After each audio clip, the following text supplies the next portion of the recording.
Cependant, tout ce que le directoire fit pour gagner le salon de Paris ne lui réussit pas. Il n'acquit aucune influence sur eux. Et le parti de Bourbon gagna du terrain. Lorsque le directoire s'en aperçut, il revint brusquement en arrière. Mais alors, il ne trouva plus les républicains qu'il avait aliénés. Ce feront donc des associations perpétuelles qui ressembleront à des caprices. On naviguait sans direction, on n'avait aucun but, on n'était pas un, on ne voulait ni terreur, ni réalisme, mais on ne savait pas prendre la route qui devait faire arriver. Le directoire crut alors remédier à ces incertitudes et éviter ces perpétuelles oscillations frappant à la fois les deux partis extrêmes qui les ont mérités au nom si faisait arrêter un royaliste qui avait conspiré ou troublé la tranquillité publique.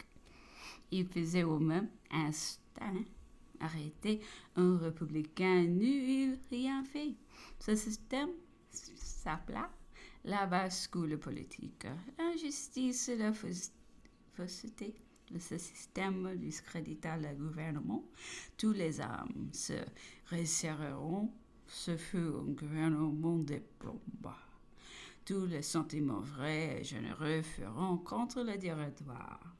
Les gens d'affaires, les agitateurs, les intrigants s'empareront des résorts et auront tout crédit. Les places feront donner à des hommes habiles, à des protégés ou à des parents. La corruption s'introduisit dans toutes les branches de l'administration. Les dilapadeurs l'auront bientôt senti et pourront agir sans crainte.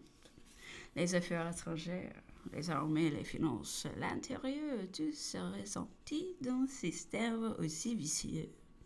Un tel état de choses cela bientôt un orage politique. Et l'on marcha à grands pas vers la crise des fruits d'or. À cette époque, la manière du directoire continua d'être molle, capricieuse, incertaine. Des émigrés rentraient, des journalistes au gage de l'étranger flétrissaient audacieusement les milieux patriotes. La rage des ennemis de la gloire nationale irritait, exaspérait les soldats de l'armée d'Italie. Ceux-ci se prononciaient hautement contre eux. Les conseils de leur côté ne parlaient plus que prêtres, cloches et émigrés. Ils agissaient en vrais contre-révolutionnaires. Aussi, tous les officiers de l'armée qui avaient plus ou moins marqué dans les départements, dans les bataillons volontaires, ou même dans les troupes de ligne, se sont attaqués dans ce qui les touchait de plus près, irritant encore la colère de leurs soldats. Tous les esprits étaient enflammés. Dans une circonstance aussi rageuse que parti devait prendre le général de l'armée d'Italie, ils sont présentés trois. Première, c'est rangé du parti dominant dans le conseil. Mais il était déjà trop tard. L'armée se prononçait le meneur du parti, les orateurs du conseil. En l'attaquant sans cesse, lui et armée. Ne lui laissons plus la possibilité de prendre cette résolution. Deuxième, de prendre le parti du directoire et de la République. C'était le plus simple. C'est lui de devoir. L'imposition de l'armée, c'est lui-même où l'on se trouvait déjà engagé. Car tous les écrivains restaient fidèles à la Révolution, s'étaient déclarés d'eux-mêmes les ardents défenseurs et les apologistes zélés de l'armée et de son chef. Troisième, le dominer les deux factions en se présentant franchement dans la lutte comme régulateur de la République, mais quelquefois que Napoléon se sentit de l'appui des armées.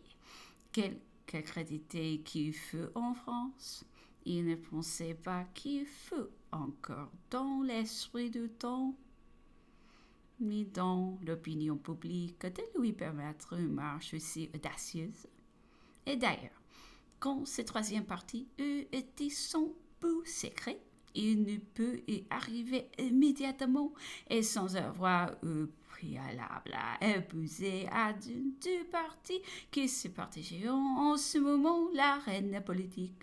Il fallait de nécessité d'abord se ranger ou du côté des conseils ou du côté du territoire, lors même qu'on eût voulu former un tiers parti.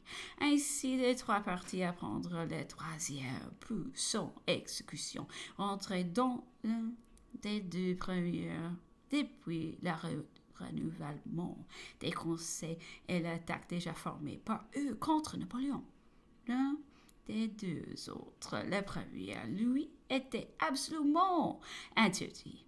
Cette analyse a observé l'empereur ressortait tout naturellement d'une profonde méditation sur les circonstances actuelles de la France. Le général n'avait donc rien à faire qu'à laisser aller. Les événements secondaient l'imposition de ses troupes.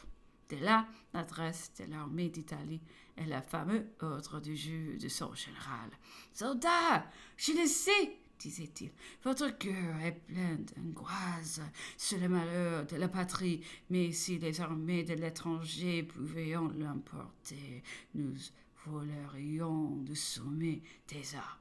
Avec la rapidité de l'aigle, peut défendre cette cause qui nous a déjà coûté tant de sang. Ces mots décideront la question. Les soldats en délire voulaient tout marcher sur Paris. Les contre-coups ont retenti aussitôt dans la capitale. Il s'y fit une véritable explosion. Et le directoire, que chacun croyait perdu, qui, l'instant auparavant, chancelé seul et abandonné, se trouva tout à coup fort de l'opinion publique. Il prit aussitôt l'attitude et la marche d'un parti triomphant. Il terrassa à l'instant tous ses ennemis. Le général de l'armée d'Italie avait fait porter l'adresse de ses soldats au directoire par Auguron, parce qu'il était de Paris et fort prononcé dans les idées du monde.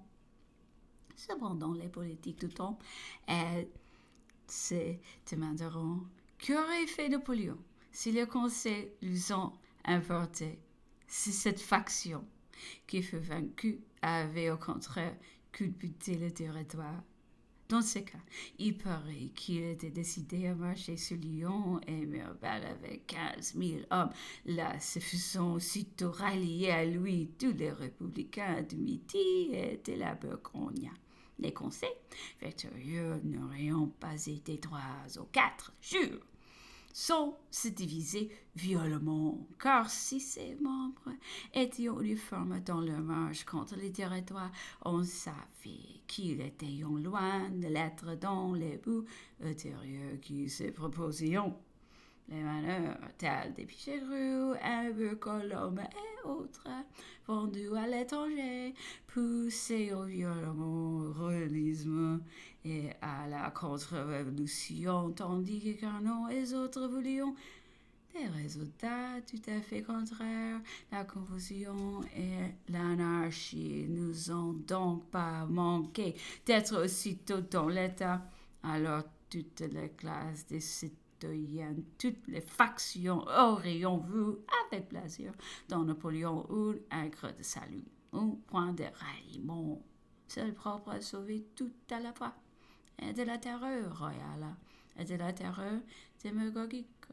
Il devait donc arriver facilement à Paris et s'y trouver naturellement porté à la tête des affaires pour le vœu et le sentiment de tous les partis. La majorité de conseils était forte et positive à la vérité, mais c'était uniquement contre les directeurs. Elle devait se diviser à l'infini, sitôt qu'ils seraient renversés.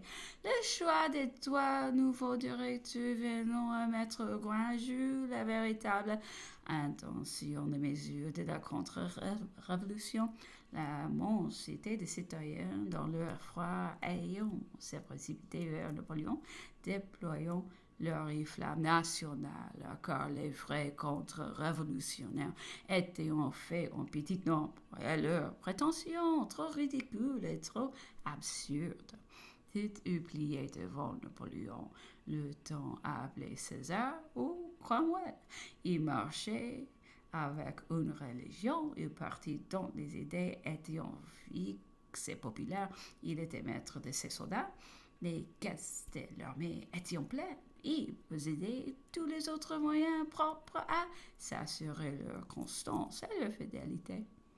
Ainsi, s'agissait de dire si Napoléon, dans le secret de son cœur, n'aurait pas désiré que les affaires eussent pris cette tournure, nous penserions que oui, que le triomphe de la majorité des consuls fut son désir et son espérance. Nous sommes portés à le croire par le fait suivant.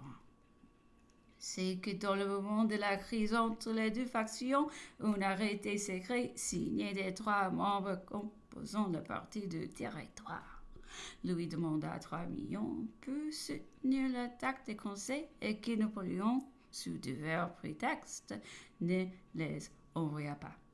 Quoique cela lui fût facile, et l'on sait qu'il n'est pas dans son caractère d'hésiter pour des mesures d'argent.